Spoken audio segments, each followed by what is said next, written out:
I'm Lucy Edwards, Director of Strategic Engagement at Matterport and VHT Studios. And today we're at Howard Hanna Real Estate. And I have two very important guests. Let's start with you, Hobie Hanna.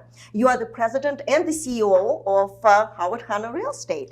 And then we have our own Matterport Chief Revenue Officer, Jay Ramley. And Jay traveled from Dallas, Texas today. I just came from Fort Lauderdale, so here we are from three different parts of the country meeting. So you came here for the colder weather.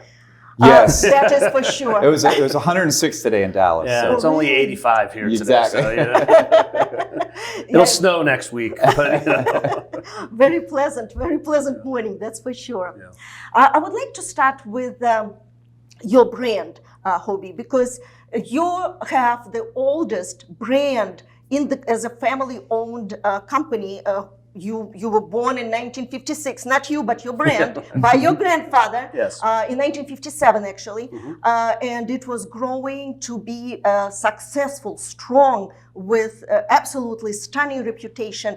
So how did you grow the brand, and how do you separate yourself from others and your success story? That's a great question. And Lucy, thanks for being here today. And thank you. And just excited to learn more about what's going on at Matterport and VHT, as well as talk a little bit about Howard Hanna. We are, like you said, my grandparents started the company in 1957. It's Howard Hanna Real Estate because that was my grandfather's name. It is my given name too.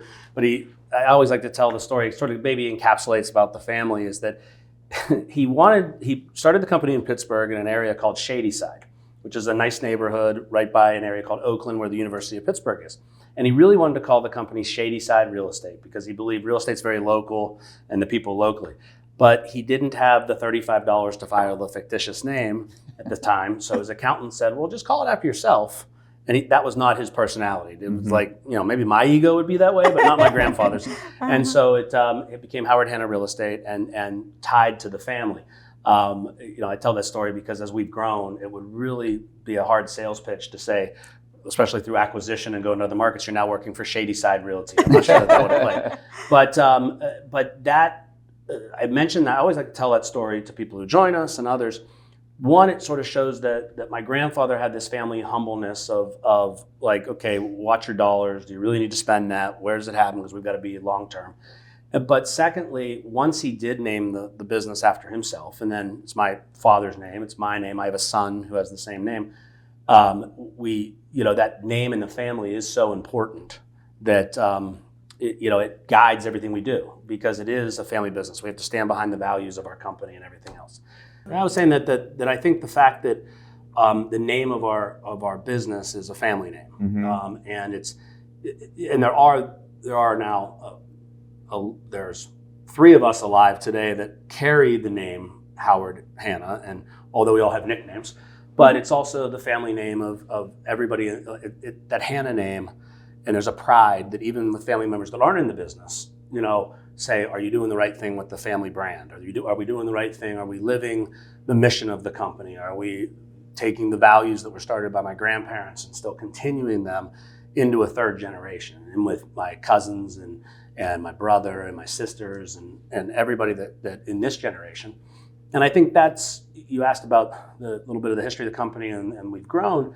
I think that we live that mission of family, hands-on, knowing our employees, our agents, our managers, and we refer to them all the time as the family. We refer to, you're part of the family, and we mean that. And I think it's just as important. I think that does differentiate us. It's harder as we grow. Yeah. But it definitely is something that we try to instill in our leadership team and our management team and department heads, that it's not enough to look at somebody as like, oh, how many sales did you have? Or how many mortgages did you write? Or what were your KPIs this month? It's like people have lives. We're sitting here, I've got one call that could come in with a family thing and I have to answer that, but I would fully anticipate and expect any of my employees, if they walked in and the first thing I say to them is, how was your weekend? How's your family? How are your kids? How's your mom or your dad, or whatever issues are going on? And if they feel free, they can say, they're great, but I have a little something. And if I have to step out, do you mind? I'm never going to mind. Yeah. And I think that goes deeper into just how we treat the clients and customers. So Yeah. that's been instilled by my grandparents, and they're no longer here with us, but we try to carry that on and carry that message.